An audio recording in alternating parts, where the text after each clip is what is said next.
जब यहाँ के किसानों को चेतना जागृत करनी थी। यहाँ का किसान उस समय क्या हालत में था आप कल्पना नहीं कर सकते। बलदेव राम जी हमारे गांव में आते थे और मेरे दादाजी और मुझे बताते थे कि वो मांगते थे कि एक बच्चा दे दो मुझे, एक लड़का दे दो। लड़कियों की तो स्थिति बहुत खराब थी। इसके लिए तो मूलचंद जी आर्य ने तो सरकार को लिखा था कि जो समाज कल्याण विभाग है उसमें किसानों की लड़कियों को भी शामिल करो और इनको भी फ्री में पढ़ने की व्यवस्था करो कहीं। क्यों, लड़कियों को तो सोच ही नहीं सकते पढ़ने की। तो लड़कों की थी तो लड़के मांगते थे तो लड़के देते नहीं थे लोग। लड़का बड़ा मुश्किल से पैदा हुआ है, बड़ा किया इसको, और थोड़ा बड़ा नहीं होता तब तो काम शुरू कर देता। लड़का 5-6 साल का बच्चा, 7 साल का बच्चा घर में और खेत के कामों में काम में सारा देने लग जाता था और इधर उधर बकरियों में और ये सारे काम लड़का करता था। तो ये लड़के इतना काम करते थे तो लड़कों की वजह से तो खुद का पेट भरता था। जब यहां तो प्रत्येक व्यक्ति काम करता था तो भी पूरा पेट नहीं भरता था। यह हालत है कि शोषण बहुत ज्यादा था। यहां तो मंडी फंडी के अलावा जागीरदार का शोषण बहुत भारी था। तो लड़का दे कौन, लड़का तो मुश्किल से जन्मा, बहुत थालियां बजाई है लड़का जन्मा तब। और लड़के की माँ को हमने घी खिलाया है और लड़का आपको कैसे देते हैं, वो बोलते हैं हम पढ़ाएंगे इसको कामयाब करेंगे, तो लड़का नहीं मिलता। हमारे गांव में एक आदमी को लेके गए थे सिर्फ, और यहाँ इधर उधर गए थे। बलदेव राम जी वहां जाकर के बताते थे कि लावारिस बच्चे हैं, इनके माँ बाप नहीं है। वहां यही कहते थे ताकि कहीं कोई बनियों से 2 रुपये, कहीं कोई अनाज मिल जाए थोड़ा इनको खिलाने के लिए। तो बलदेव राम जी जो पढ़ाना चाहते थे उनको खिलाए क्या, अनाज चाहिए था।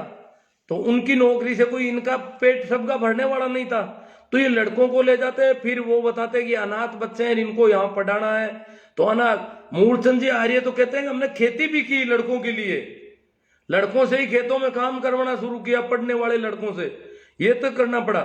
तो इस प्रकार वो ले जाते थे और उनको पढ़ाते थे। फिर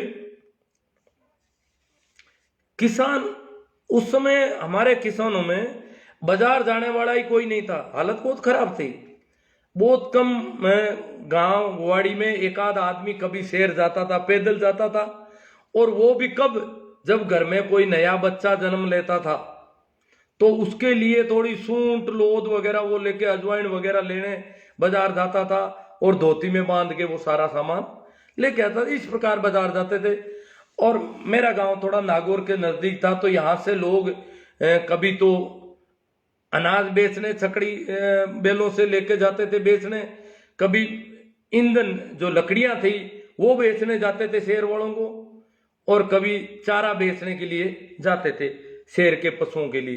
तो इस प्रकार ये थोड़ा बहुत आना जाना, पर वो शहर के लोगों से डरे हुए से रहते थे अलग, क्योंकि इनका रहन सहन बिल्कुल लगभग नंगे बदन थे, बहुत कम कपड़े, पुराने जो आप बताओ कि कमीज नहीं पहनते थे, सिर्फ थोड़ी सी धोती बांधते थे। वो भी कब, शादी के बाद धोती बांधनी शुरू कर देते थे, उससे पहले धोती भी नहीं थी। तो इस प्रकार नंगे बदन से इस प्रकार के लोग गांवों में होते थे। तो इन लोगों को बलदेव राम जी ने कहा कि जोधपुर में किसान सम्मेलन है, अप्रैल के महीने में 43 में रखा उन्होंने, और वहां सर छोटू राम को बुलाया किसानों के नेता के रूप में। सर छोटू राम को जोधपुर बुलाया। इससे पहले सर छोटू राम 1934 में सीकर आ चुके थे। सीकर में हालांकि वो आर्य समाज का सम्मेलन था, और कहते हैं कि 125 मन तो घी जला दिया उन्होंने, पता नहीं कितने तिल जला दिए। वो तो यज्ञ हवन वाला वो दयानंद की बीमारी थी, वो बहुत अनाज जलाया इन लोगों ने। तो उस सम्मेलन बहुत बड़ा था, उसमें सर छोटू राम आए थे। हालांकि तो फिर जो हुआ, कहते हैं कि बलदेव राम जी ने जब छोटू राम को बुलाया और यहां से जो किसान गए, वो उनका जो मैंने सुना वो बताते हैं कि वहां जोधपुर में पीने को पानी नहीं मिला, इतने इकट्ठे हो गए किसान। पैदल जाते थे, पैदल जाकर के भी इतने लोग मारवाड़ के जोधपुर में इकट्ठे हो गए, ठेठ कुचामन से लेकर के इधर मुनाबाब जो बॉर्डर है बाड़मेर का, वहां तक के सारे किसान इकट्ठे हुए थे। सारे मतलब एक एक दो दो गांव में एक आदमी, किसी गांव में दो, किसी गांव में एक भी नहीं गया, यूं करके वो पैदल लोग गए थे। और कहते हैं वहां खाने के लिए भूंगड़े भी नहीं मिले। ये हालत हो गई शहर में, इतने लोग इकट्ठे, मतलब बहुत बड़ी तादाद बताइए। वो जितना जानते थे, हालांकि बहुत बड़ी आज की तरह भीड़ तो नहीं हुई होगी, परंतु वो उनके हिसाब से पहली बार इतने लोगों को देखा। और वहां पर क्या होता है कि 3 कुर्सियां लगी थी और उसमें एक कुर्सी पर जोधपुर दरबार महाराजा, जिनको अंदाता बाप जी कहते थे, दरबार बाप जी कहते थे, वो बैठे थे। और उनके पास ही 2 कुर्सियों पर सर छोटू राम और बलदेव राम बैठे थे। लोगों को अपनी आंखों पर विश्वास नहीं हुआ कि हम क्या देख रहे हैं। जाट के बेटे दरबार बाप जी के बराबर बैठ सकते हैं भाई, यहां तो गांव के कणवारिया के बराबर भी नहीं बैठ सकते। जागीरदार का भी, जागीरदार के पैरों की तरफ देखना होता था, सामने नहीं देख सकते थे। ये दरबार बाप जी के बराबर बैठ रहे लोगों को, मतलब ये बात दिल भर आया लोगों का, ये भर आया, आंखों में आंसू आने लगे। ये क्या देख रहे हैं हम? क्या ये हो सकता है? क्या जोधपुर दरबार के बराबर जाट बैठ सकता है कोई? तो ये इस प्रकार देखा। और सर छोटू राम ने अध्यक्षीय भाषण दिया वहां का, और उन्होंने कहा दरबार से मांग की किसान सम्मेलन में, जोधपुर दरबार से, कि भूमि का बंदोबस्त करवाया जाए। जो आपकी यहां भूमि है उसका नाप चोप करवाया जाए वापस। और वहां पर दरबार ने बड़ी सभा में, हाँ बड़ी सर छोटू राम के भाषण के बाद, कि भूमि का बंदोबस्त करवाया जाएगा। हालांकि जागीरदारों ने बहुत विरोध किया जगह जगह पर, परंतु यह कार्य शुरू हुआ उस दिन की वजह से। और वहां से जो किसान आए, और वो किसानों में जागृति फैल गई कि इसका मतलब किसान और दरबार में भी कोई फर्क नहीं, तो गांव के जागीरदार में किसान में कितना फर्क है, और फिर तो हम बराबर हो गए, बराबर हो सकते हैं अगर हम भी पढ़े तो। अगर बलदेव राम की तरह हमारा कोई लड़का पढ़ गया तो वो भी जाकर के दरबार के बराबर बैठ सकता है। ये यूं लोगों के दिमाग में आया, और पढ़ाने के प्रति एक जागृति पैदा हुई कि ये पढ़े लिखे लोग, सर छोटू राम तो LLB किए हुए थे, वकील थे, तो वो तो बहुत विद्वान व्यक्ति थे, अच्छे, बहुत अच्छे लेखक थे। हाँ, दूसरा एक बात मैं भूल गया बीच में, पंडितों के खिलाफ यहाँ कहते हैं कि यहाँ जो तय किया था 1912 में नागौर की मीटिंग में, कि गांव के ब्राह्मण के अलावा किसी को शादी में पैसे नहीं दोगे। 1 रुपया ब्राह्मण लेता था। ये बड़ा बोले कि ये ब्राह्मणों के रुपये बंद करो और किसान छात्रावास में चंदा दो, ये तय किया उन्होंने। तो बोले कि ये तो बड़ा मामला गड़बड़ हो गया, ब्राह्मण आएंगे तो खाली कैसे जाएंगे, ये बड़ी दिक्कत हो गई। डाटियों को तो निकाल देंगे बाहर, पर इन ब्राह्मणों को कैसे बाहर निकालेंगे? डाडी को तो नहीं देंगे, ये समझ में आ गया, पर ब्राह्मणों का क्या करें? तो ये बड़ी अड़चन हुई। तो ब्राह्मणों को बोले कि ब्राह्मणों को एक बार आए तो कुछ कर दो उसका, बाद में कह दो आप आइंदा आए तो नहीं मिलेगा। ब्राह्मणों को जगह जगह कहना शुरू कर दो कि हमारे गांव में बाहर के ब्राह्मणों को नहीं मिलेगा, ये प्रचार करो आप। तो ये बड़ी हुई, जगह जगह कई जगह ब्राह्मण आ जाते हैं। फिर कहते हैं कि ऊंट वालिया गांव है नागौर के पास, वहां एक शादी थी, उसमें 300 ब्राह्मण आ गए बाहर के। शादी का समाचार सुना और इलाके के दूर दराज के ब्राह्मण आ गए पैदल, और बोले शादी है जजमान के घर पे। तो ब्राह्मण आ गए, तो ब्राह्मण को 1 रुपया दे, अब इतने रुपये। तो कहते हैं कि वहां पर ये समाज सुधार वाले ये चले गए, बोले कि नहीं। तो फिर ये तय हुआ कि गांव के ब्राह्मण को 1 रुपया दे दो और बाकी वाले ब्राह्मणों को चारा नहीं दे दो, 25 पैसे दे दो, 4 आने दे दो। 4 आने दे करके उनको कह दो आइंदा कहीं पर भी आप लोग गए तो कोई रुपया नहीं देगा दूसरे गांव में। तो इस प्रकार का ये लोग जो है पंडितों के पाखंड और अंधविश्वास के खिलाफ हो गए, यहां तक कि RSS के भी खिलाफ हो गए। मैं बताता हूं कि ये कहते हैं ना आर्य समाजी हिंदुत्ववादी थे, तो जिस किसान छात्रावास में मैं पढ़ता था वो मूलचंद जी आर्य की नींव रखी हुई थी, नागौर की किसान छात्रावास। मूलचंद जी आर्य के बहुत संगी साथी रह चुके थे। करण सिंह जी वो हमारे सुप्रिटेंडेंट थे किसान छात्रावास के, हमारे जमाने में भी, तो बहुत बूढ़े व्यक्ति थे। तो करण सिंह जी यहाँ पड़ोस में, यहाँ माड़ी और ये लोग जो है एक शाखा का कार्यक्रम लगाते थे, आरएसएस की शाखा किसान छात्रावास से थोड़ा दूर। तो इधर उधर बाहर जब हम कमरों में जाते तो कमरों के लड़के जो है वह शाखा में जाते। तो मैंने कहा यार किसान छात्रावास में बात की भाई शाखा में जाना चाहिए, क्या नहीं नहीं शाखा में गए तो गुरुजी मारेंगे बुरी तरह से, शाखा में कभी नहीं जाना। तो हमने कहा यार ये कोई बात हुई क्या, बताएगा कौन इनको गुरुजी को। तो मैं जो है शाखा में चला गया कुछ दिन के लिए। तो शाखा में गया तो वहां तो आरएसएस के लोग थे, वो नेकर लाठी वो सारा, और बोले कि वहां पर मुसलमानों ने हिंदुओं की लड़की का ये कर दिया और वो ये लव जिहाद जैसी बातें और ये कर दिया। और फिर इन आरएसएस के जवान लाठियां लेकर के गए, उनको मारा और पीटा और ये वो, उनको मार दिया और भगा दिया। आरएसएस हमारी रक्षा करता है, ये लाठी हाथ में रखनी, संगे गच्छे वो प्रतिज्ञा तरह तरह के लपड़े, और वहां थोड़े खेल करवा देते और फिर ये कचरा दिमाग में भरते थे। मैंने कहा यार बहुत अच्छी बातें करें, हमारे हिंदुओं के लिए तो बहुत ही वास्तव में गजब की बातें, हमें बहुत अच्छी लगी।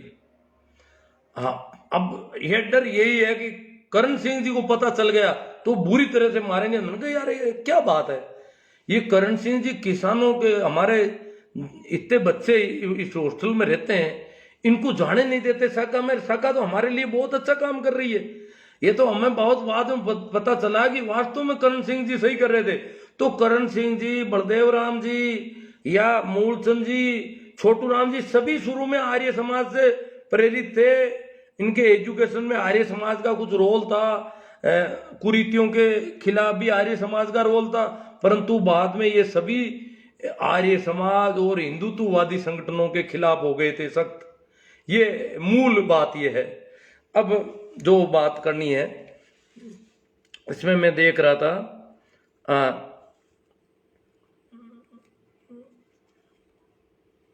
सर छोटू राम को एक बार एक कलेक्टर ने कह दिया कि जाटों के या किसानों के बच्चों को नौकरी नहीं करनी चाहिए, पढ़ाई इतनी, बोले क्यों नहीं करनी चाहिए, कि आप तो मालिक हो, आप नौकरी क्यों करते हो, कि सरकार की नौकरी करना कोई गुलामी नहीं है। सर छोटू राम ने कहा सरकार की नौकरी करना गुलामी नहीं है, सत्ता में हिस्सा है, और सत्ता में हिस्सा हम लेंगे, इसलिए किसानों को अपने बच्चों को नौकरी करवानी चाहिए। क्योंकि इधर कांग्रेस भी कहती थी कि सेना में भर्ती मत करो, तो सर छोटू राम ने कहा नहीं हम तो भर्ती करेंगे, नौकरी करवाएंगे, किसानों के बच्चे नौकरी करेंगे, सीधी सी बात है, तुम्हारा आंदोलन अलग रखो। क्योंकि ये अंग्रेजों के इस वजह से प्रथम और द्वितीय विश्व युद्ध में फौज में भर्ती करवाने में छोटू राम अंग्रेजों के साथ थे, परंतु अंग्रेजों से बहुत कुछ मिल रहा था। जो कानून सर छोटू राम ने बनाए थे पंजाब में, सर छोटू राम के वहां पीड़ा क्या थी, मंडी और फंडी की पीड़ा थी, दो चीजें बहुत नुकसानदायक थी। हमारे यहाँ जागीरदार थे, वहां मंडी बहुत गड़बड़ कर रहा था, वो जो साहूकार था, हमारे यहाँ भी साहूकार थे, देखो हमारे यहाँ भी साहूकार थे, पर यहाँ जागीरदार का आतंक बहुत चरम पर था, तो साहूकार छोटा पड़ जाता था। वहां पर जागीरदार का वो लफड़ा नहीं था, इसलिए मंडी और फंडी के खिलाफ उनका बड़ा आंदोलन था। कम तोल देना, दो तरह के बाट रखना, ये हमारे यहाँ भी था, वहां भी था। जैसे अपन अनाज लेके जाते हैं तो वो बड़े भारी भारी बाट ला करके रखता, तो सारा अनाज उधर, और उनसे कुछ खरीदते तो हल्के हल्के बाट ला करके वो सामान तोल के दे देता वापस। इस प्रकार के दो तरह के बाट, मिलावट, भाव, मनचाहे भाव, तो और फिर सूदखोरी और ब्याज और साहूकारी लोन, ये सारे थे। तो सर छोटू राम ने सबसे पहले जब वो राजस्व मंत्री बने तो उन्होंने सबसे पहला 1938 में साहूकारी पंजीकरण एक्ट बनाया कि साहूकार का रजिस्ट्रेशन होना जरूरी है, नहीं तो वो साहूकारी का लेन देन करेगा तो वो अवैध माना जाएगा, कानूनन गलत होगा। लेन देन करने वाला साहूकार रजिस्टर्ड होगा, पंजीकरण करना जरूरी कर दिया। दूसरा सर छोटू राम का था श्रमिक अधिनियम, मजदूर जो है उसके लिए कानून बनाया कि मजदूर जो गरीब आदमी है, मजदूरी करता है, मेहनत करता है, उसको एक सप्ताह में 61 घंटे से ज्यादा काम नहीं दिया जाना चाहिए। एक दिन में 11 घंटे अधिकतम और पूरे सप्ताह में 61 घंटे से ज्यादा काम शोषण की श्रेणी में होगा। कानून बना दिया, अगर किसी मजदूर को 61 घंटे से ज्यादा काम करवाया जाता है सप्ताह में तो वो कानूनन अपराध है। तो बंधुआ मजदूरी पर लगाम कसेगी। बंधुए मजदूर थे 24 घंटे मजदूरी करनी, फिर भी रोटी नहीं मिलती, तो उन्होंने कानून बनाया और साल में 14 छुट्टी जरूरी कर दी। एक साल में मजदूर को 14 छुट्टी मिलेगी कम से कम। तो इसी प्रकार कृषि उपज मंडियों में बिक्री और रेगुलेटिंग बिल जो था वो, और एक वजन माप तोल का बिल था, उसकी थोड़ी मैं जिक्र कर दे रहा हूं। जो अभी हमारे कई नेता न्यूट्रल हो जाते हैं, चाहे जब विधानसभा और लोकसभा से बहिर्गमन कर जाते हैं। बहिर्गमन करने का मतलब क्या है कि न तो पक्ष में रहते हैं न विपक्ष में रहते हैं, न्यूट्रल।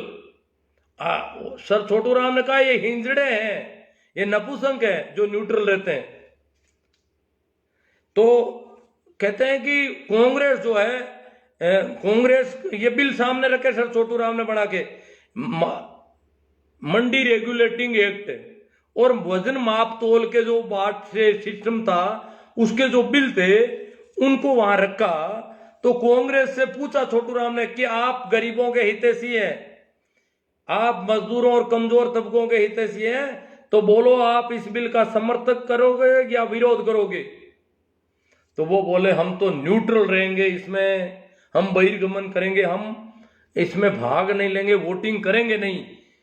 तो कई दिनों तक बहस चली। सर छोटू राम का नहीं, या तो विरोध में खड़े हो जाओ और या पक्ष में हो।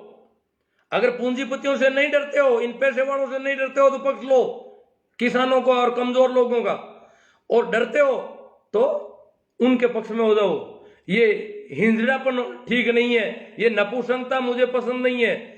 न्यूट्रल तो नपुंसक होते हैं, हिंजड़े होते हैं जो न तो पुरुष होते हैं न स्त्री होते हैं।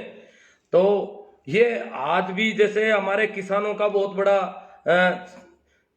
26 तारीख को संविधान दिवस पर किसान जाएंगे दिल्ली, पंजाब और हरियाणा से अनाज इकट्ठा करना शुरू कर दिया है। कहते हैं कि कई महीनों का अनाज और राशन पानी का सामान लेकर के जा रहे हैं और वहीं दिल्ली में डेरा डाल देंगे, वहीं रोटियां खाएंगे बना के। पर मोदी सरकार को ये बता देंगे कि जो अध्यादेश आप लाए हो उन पर पुनर्विचार करो। मोदी जैसे लोग पुनर्विचार करना तो बड़ा मुश्किल है, फिर भी उन किसानों की हिम्मत है कि वो कर रहे हैं। जबकि पश्चिम उत्तर प्रदेश और राजस्थान का कुछ तो हो सकता, पश्चिम उत्तर प्रदेश तो बिल्कुल न्यूट्रल है, वो तो नपुंसक हो गए लगभग। तो ये हालत है हमारी। तो ये न्यूट्रल जो लोग हैं, जो किधर भी नहीं है, न तो किसानों के साथ है न सरकार के साथ है, तो इस तरह के लोगों को सर छोटू राम ने ये हिंजड़ा की उपाधि दी थी। तो कई बातें हो गई, अब इतनी बातें हो नहीं पाएगी। बातें तो मैंने क्या कुछ लिख ली तो ज्यादा हो गई बातें, इतनी नहीं करेंगे अपन, बहुत हो गई। तो अपन को जो मुख्य रूप से जो बात करनी थी, जिसके लिए मैंने इतना देखो मैंने काफी पानी पी लिया यार, काफी बोला हूं गुरुजी, बाज बहुत कुछ मिक्स कर दिया, बहुत कुछ बातें सर के ऊपर से निकल गई। चल रही है, चलने दो। हाँ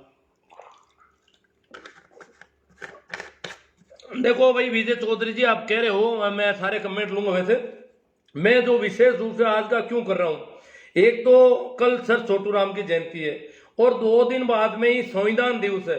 ये हमारे लिए बहुत महत्वपूर्ण दिन, हम भूल गए। हम होली मनाते हैं, दिवाली मनाते हैं, रक्षाबंधन मनाते हैं, गोगा दोखते हैं, पता नहीं क्या क्या करते हैं बेवकूफियां। हम मूर्तियों के फेरियां लगाते हैं, कभी 11, कभी अमाउर, कभी श्राद्ध, कभी नवरात्रा, बिना मतलब के झंझट तो हम हजार करते हैं, परंतु हमारे उन लोगों को याद नहीं किया जिन्होंने हमारे लिए भूखे प्यासे। मूलचंद आर्य ने नागौर के किसान छात्रावास के बच्चों को खिलाने के लिए रोटी नहीं थी, अनाज नहीं था, छिनवा काल पड़ गया। ऐसा अकाल पड़ गया कि मूलचंद जी आर्य ने कहा रोटी तो कहीं, अनाज तो गांव में भी नहीं जाऊं तो लाऊं कहां से, और बच्चे मर जाएंगे भूखे। पानी नहीं था शहर में, तो उन्होंने बच्चों को लाए, चेनार में ले गए बच्चों को। वहां एक कुआं था, वहां से पानी निकलवा कर पानी की व्यवस्था की। अब खाने को अनाज नहीं, और अनाज खत्म हो जाएगा तो हमें अनाज देने वाला यहाँ कोई नहीं है, तो कलकत्ता गए। यहां से मूलचंद जी आर्य नागौर से कलकत्ता गए कि कलकत्ता में मारवाड़ी रहते हैं। मूलचंद जी आर्य ने स्पष्ट लिखा अपनी किताब, अपनी जीवनी में, कि वहां सेठ साजूराम होते थे जो जाट थे, और वहां सेठ बन गए थे। पहले मुनीमगिरी करते थे बड़ियों की, महाजनों की, तो वहां मुनीमगिरी में पड़ गए और जानकार होशियार हो गए, तो कुछ पैसा हो गया। तो सेठ साजूराम को वैसे भामाशाह कहा जाता है जाटों में, पर सेठ साजूराम ने, मूलचंद जी आर्य ने खूब उनसे विनती की कि बच्चे भूखे मर रहे हैं और उनके लिए अनाज चाहिए, अनाज दिलवा दो, मर जाएंगे भूखे।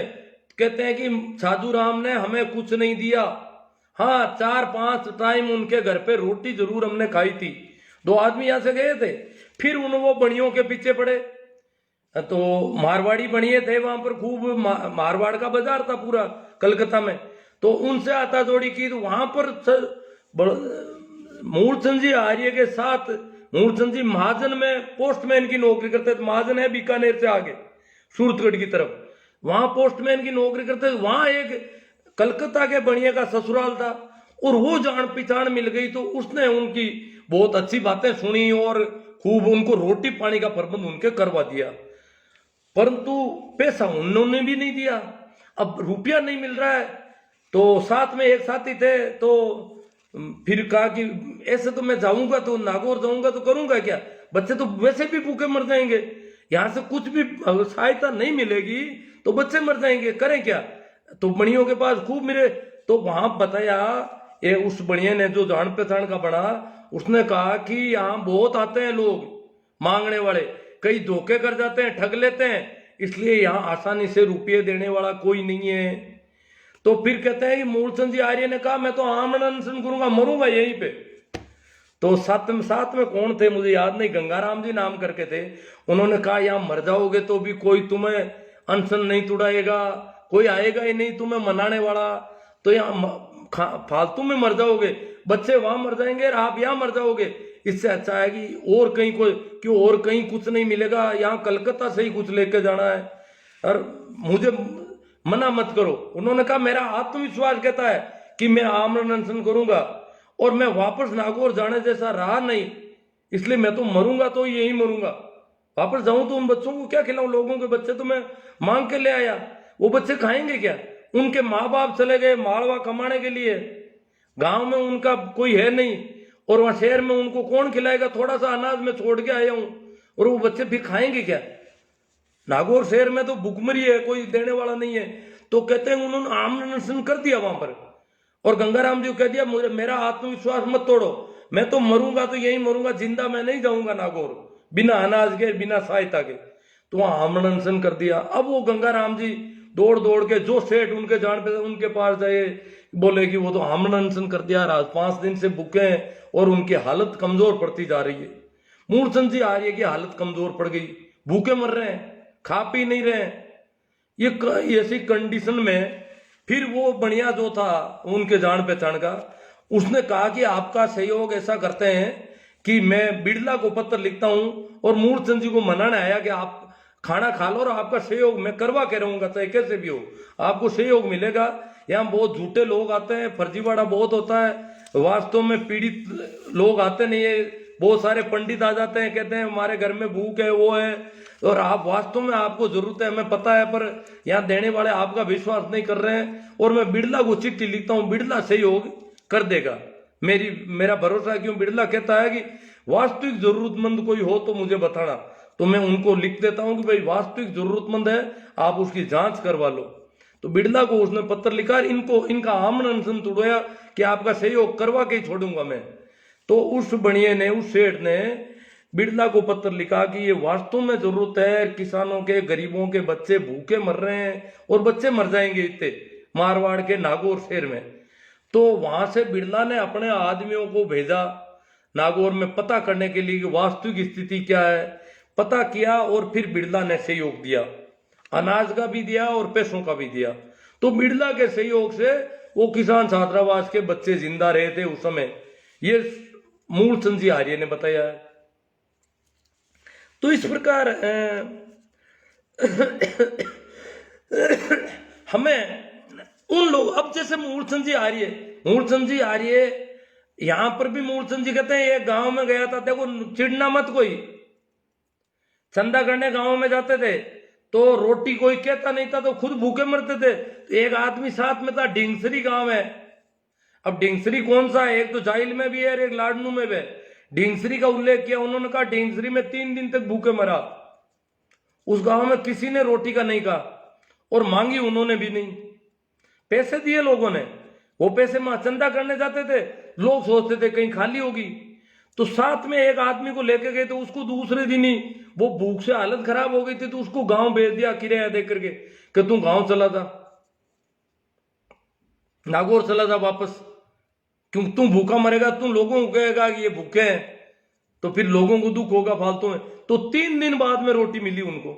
तो ये कई जिन लोगों ने हमारे लिए इतना कुछ किया, सर छोटू राम, बलदेव राम, मूलचंद जी, रामदान जी, हीरा सिंह जी, धारा सिंह जी, इतने लोग हुए, इन्होंने इतना किया, हम उनके जन्मदिन को याद नहीं कर सकते उनको, हम हमारे बच्चों को बता नहीं सकते कि ये हमारे ऐसे लोग हुए हैं जिनकी वजह से आज हम फूटेड बूटेड होके घूम रहे हैं। हम नहीं पढ़ पाते किसी भी हालत में।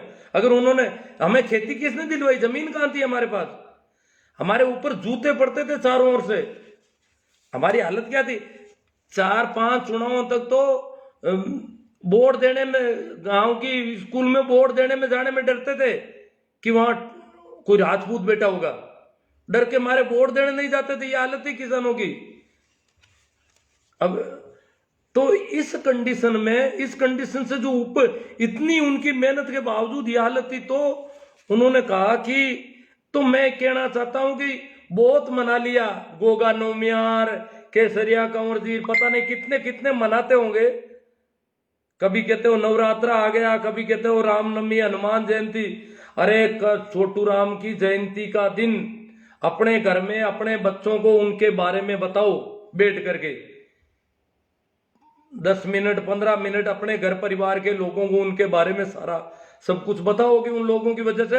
और ये 24 नवंबर छोटू राम की जयंती है, ये हर बच्चे को याद होनी चाहिए कि छोटू राम ने हमारे लिए क्या किया। ये बातें बताने की है, ये दिन मनाने गए। तो कल मेरा अपने आपसे निवेदन है कि कल हम ऐसा मनाएं। छोटू राम ने कहा दुश्मन को, हम दुश्मनों के त्योहार मनाते हैं, हमें शर्म नहीं आती। हम हेडगेवार को याद कर रहे हैं, श्यामा प्रसाद मुखर्जी, सावरकर, पता नहीं क्या क्या सीख गए, जिनका जो हमें मनुष्य नहीं मानते, अभी भी हमें जानवरों की तरह मानते हैं, लठेत बढ़ा के फेरते हैं। तो छोटू राम ने कहा, हे बोले किसान, किसानों के लिए जो वचन याद रखने का है, ए बोले किसान, मेरी 2 बात ले तू मान, मेरी 2 बात तू मान ले। वो 2 बात आज तक हमने नहीं मानी। ए बोले किसान, मेरी 2 बात ले तू मान, एक बोलना ले सीख, एक तो तुम बोलना सीख, दूसरा दुश्मन को ले पहचान, तेरा दुश्मन कौन है। हम दुश्मनों के साथ हो जाते हैं। ये जो मंडी फंडी, देखो मंडी फंडी या राजस्थान में भी गड़बड़ कर रहे थे, परंतु यहां पर तो शोषण सबसे ज्यादा जागीरदारों का था। बाकी यहां भी तोल माप सारा, खोपरा लेता तो खोपा पर लिख देते, और हम 2 अनपढ़ थे, गिनती भी नहीं जानते थे, क्या बताएं। जितना अनाज साहूकार लेना चाहता ले लेता। यहाँ इसलिए राजस्थान में सबसे पहले साहूकारी विपणन बोर्ड की व्यवस्था की, सहकारी विपणन बोर्ड की व्यवस्था की गई। विपणन बोर्ड बनाया गया मंडियों का, और साहूकारों से निजात दिलाने के लिए, साहूकारी लोन से निजात दिलाने के लिए सहकारिता की स्थापना की। और बहुत लंबे समय तक हमारे यहाँ मारवाड़ के किसान नेता थे परशुराम मदेरणा, सहकारिता से जुड़े थे। उन्होंने सहकारिता को काफी पनपाने की कोशिश की थी। परंतु सहकारिता भी ठीक ढंग से पनपी नहीं हमारे यहाँ पर। हाँ, साहूकारों से निजात काफी हद तक हमें मिली। तो अब मैं आपके ये कमेंट दूंगा, तो कल आप में से कितने लोग अपने परिवार के बच्चों को, घर परिवार के लोगों को, रिश्तेदारों को और को फोन करोगे तो सर छोटू राम जी के बारे में बात याद दिलाओगे और ऐसा कुछ करोगे, इसी प्रकार पोस्टें भी करोगे और फेसबुक व्हाट्सएप भर जाने चाहिए सर छोटू राम की जयंती के नाम से, ऐसी मैं अपेक्षा करता हूं। क्योंकि हम और दुश्मन को पहचानने की कुव्वत हमारे अंदर आ जाए, ये तब हम सफल होंगे। मैं कुछ कमेंट लेता हूं। सभी को एक बार प्रणाम, राम राम, नमस्कार।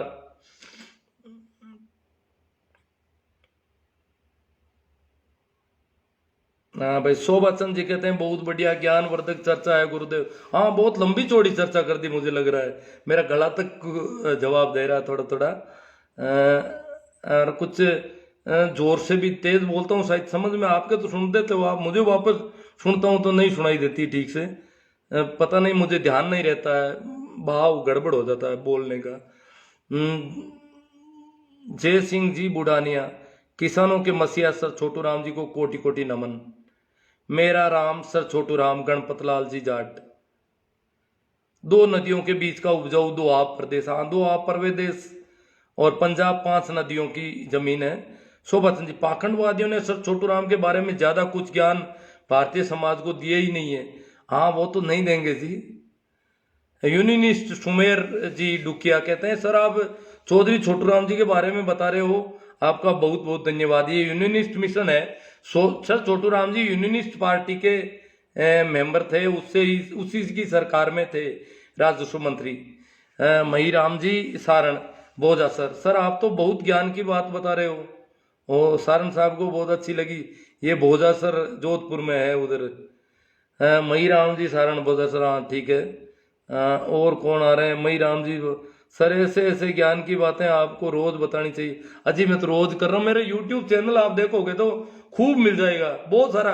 ये सारी बातें मैंने पहले भी कर चुका हूँ यूट्यूब पे, आप देखते नहीं हो कोई। देखो, अपने बच्चों को थोड़ा सुनाओ, थोड़ी कुछ चीजें होनी चाहिए। अब हमें जागृति बहुत जरूरी है, बहुत परेशानी है। हमारे नेता बिक रहे हैं। ये राज्यसभा के चुनाव होते हैं, पूंजीपतियों की गोद में बैठ जाते हैं जाकर के, करोड़ों रुपए में बिक जाते हैं। ये तो पहले ही बिक जाते हैं, चुनावों से पहले ही खूब बिक जाते हैं और बाद में बिकते ही रहते हैं रोज। हाँ, नंबर सुनील जी बिश्नोई मिल जाएंगे आपको मेरे। गोवर्धन राम जी पूनिया, बिल्कुल सही बात है साहब। जय श्री राम आएगा विजय कटोई। गौतम जी गोदारा कह रहे हैं आप सही कह रहे हो। सार्थ रहने वाले ब्राह्मण ही थे, जानी जी चैनानी से रखने वाले, हाँ लिखने वाले। जोरदार सर जी। चलो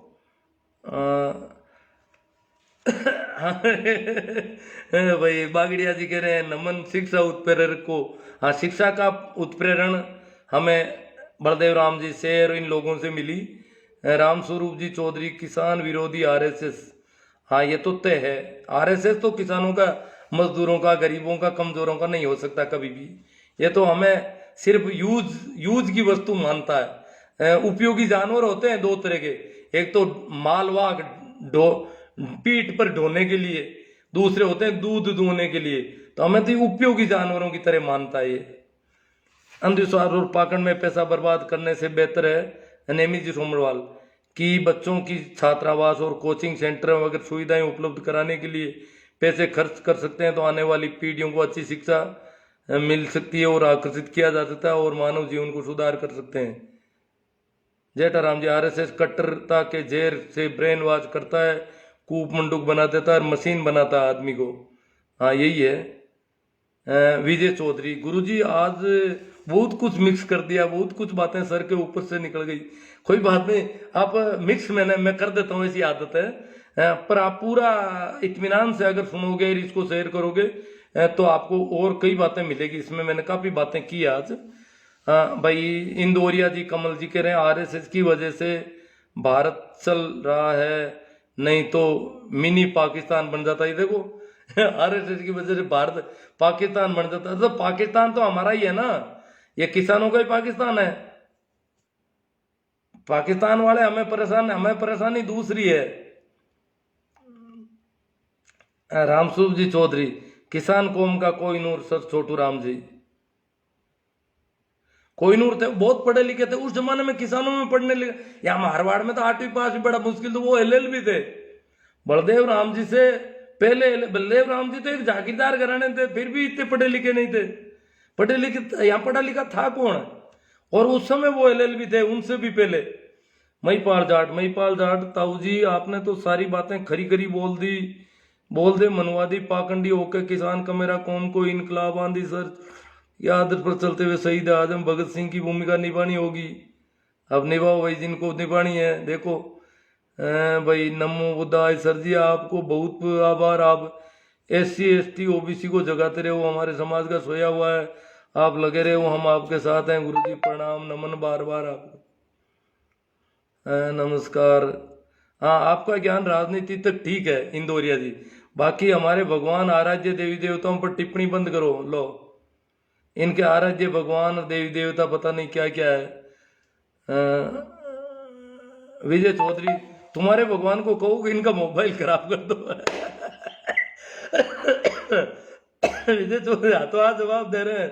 देखो, ये बोलना सीखना हो गया ना, दुश्मन को पहचानो और बोलना सीखो बस। राम कह रहे हैं जवाब सही है, आपका ज्ञान राजनीति तक ठीक है ना। भगवान सभी के हैं, तुम्हारे मतलब क्या है इंदौरिया?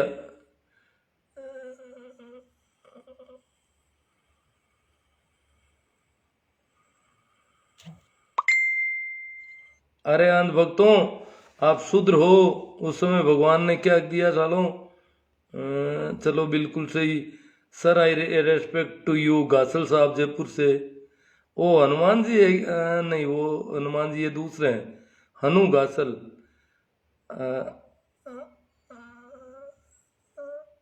हमारा भगवान सर छोटू राम। सियाग साहब, HR सियाग गजब। लूणा राम जी चौधरी, बहुत बहुत धन्यवाद सर, युवा पीढ़ी को पता चले। हाँ गासल साहब सही है। तो अब कल अपन को ये अभियान चलाना है, सही सूचना दी आपने। Sir very good. गासल साहब जयपुर से। प्रभु जी सोनी, राम राम जी, गंगाराम जी पूनिया, भाई थैंक्स सर। गोदारा जी कह रहे हैं धन्यवाद। तो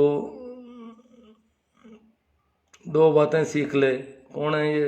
हुक्मा राम जी भादू, अशोक जी मेघवाल, रामनिवास जी चौधरी। हेलो सर, RSS तो देश को बर्बाद कर रहा है। हाँ, कर तो रहा है देश में। ये जो इतना भेदभाव, ये जो अविश्वास का वातावरण बना दिया इन्होंने।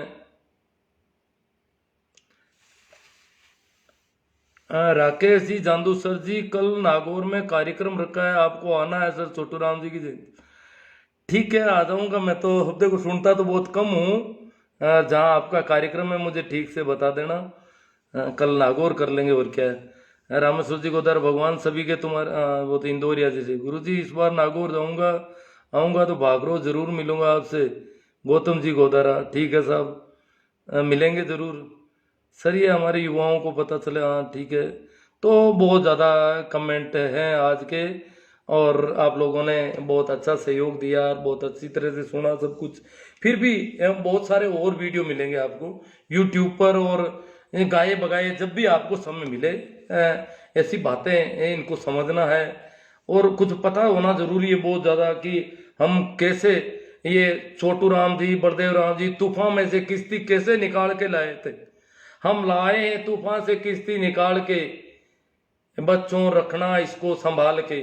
तो इसको संभाल के रखना, जो किश्ती किस तूफान में से निकाल के लाए हैं। जो मंडी फंडी या जिन लोगों के, ये नहीं है कि हम ब्राह्मणों से दुश्मनी पाले या बणियों से पाले, राज किसी से दुश्मनी नहीं, हम सबके मित्र हैं।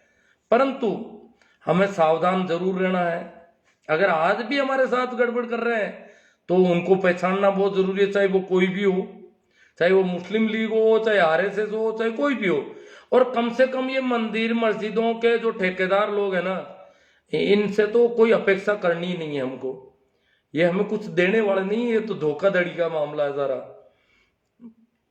भगवान का जो है हमें राम नाम का सुमरण बताया संतों ने, पाखंड और अंधविश्वास के खिलाफ था वो सारा। तो वो अगर हम कर सकें सारे संत, देखो एक मैं छोटी एक बात याद आ गई आज, जितने भी मंदिर हैं आपके ये इनके मैंने देखे हैं कि इनके दरवाजे ज्यादातर नॉर्थ में रखते हैं या फिर पूर्व में है। मंदिर का गेट जो है या तो उत्तर में है या पूर्व में है, परंतु संतों के जो स्थान है जहाँ समाधि है या उनका जो स्थान है राम धाम या कबीर पंथ का स्थान, इनको मैंने नोट किया, बहुत सारे स्थानों को मैंने देखा कि इनके मुख्य गेट जो है वो पश्चिम में है। मंदिर वाले कभी पश्चिम में गेट नहीं रखते, परंतु संत इनके बिल्कुल खिलाफ है। उन्होंने गेट किधर रखा है? पश्चिम की तरफ है दरवाजे उनके मंदिरों के। वो जो रामधाम है मैंने यहाँ पर जो अड़ोस पड़ोस में देखा है पश्चिम में दरवाजे। हमारे यहाँ टांकला का दरवाजा पश्चिम में, खेड़ापा रामधाम का पश्चिम में, सिंथल रामधाम का पश्चिम में, और भोला राम जी की देवरी का पश्चिम में, पुरानी पोड़ जो थी वो पश्चिम में दरवाजा है। अब नया रास्ता दूसरा बन गया। और भी मैंने कई जगह यहाँ देखा है कि इनके ज्यादातर रामधाम के दरवाजे जो है वो पश्चिम में है। इसका मतलब ये पूर्व में और उत्तर में रखने के पक्ष में, तो मंदिरों से बिल्कुल विपरीत एक आंदोलन था। मंदिरों का जो पाखंड और अंधविश्वास का धंधा था, पंडितों का, पुजारियों का या मुल्ला मौलवियों का, मस्जिदों, इनके खिलाफ संतों का था आंदोलन पूरा, और वो हमारे आम जन के पक्ष में था एक तरह से देखा जाए तो। भाई जय भीम, नमो बुद्धाय कह रहे हैं सर। मूलचंद जी आर्य की जीवनी की पुस्तक कहाँ मिलेगी? भाई मुझे तो पता नहीं, मेरे पास तो एक पुस्तक है, काफी पुरानी है, और कहीं मिलते तो देखो नागौर की किसान छात्रावास में मिलने वाली, अब तो मुझे लग नहीं रहा है कहाँ मिलेगी, पूछना ही पड़ेगा कहीं से। यहाँ पे कोई जवाब दे दे तो अच्छी बात है। मूलचंद जी आर्य ने कहा कि ये जो छुआछूत है, देखो उस जमाने में, और बोले यार नागौर मारवाड़ में उस जमाने में बहुत ज्यादा छुआछूत थी कि देखो आदमी आदमी से इस प्रकार ऊंचा और नीचा मानना, ये बहुत बड़ी गड़बड़ है। तभी तो किसान छात्रावास में सभी जातियों के बच्चों को रखा था उन लोगों ने। प्रत्येक जाति का बच्चा, चाहे वो राजपूत है, चाहे ब्राह्मण है, चाहे बनिया है, चाहे मेघवाड़ है, चाहे कोई हो, सबको किसान छात्रावास में रखा पढ़ने के लिए, और उनकी प्रबंध किए उन्होंने जितना हो सकता था। तो ठीक है, फिर एक बार फिर आपको याद दिला दूं कि ए बोले किसान मेरी दो बात ले तू मान, ए बोले किसान मेरी दो बात ले तू मान, एक तो ले बोलना सीख, दूसरा ले दुश्मन को पहचान। तो हन्नू गासल जी सर, किसानों को आप जैसे लोग ही जगा सकते हैं। मैं तो अब देखो सुनता तो हूं नहीं, बोल देता हूं, मेरे क्या ये फोन पड़ा है और आप लोगों से संपर्क हो जाता है तो अच्छी बात है। ठीक है, कल या परसों संविधान दिवस की पूर्व संध्या पर भी अपन कुछ चर्चा, अच्छी चर्चा करने के प्रयास करेंगे। धन्यवाद, प्रणाम, राम राम, नमस्कार।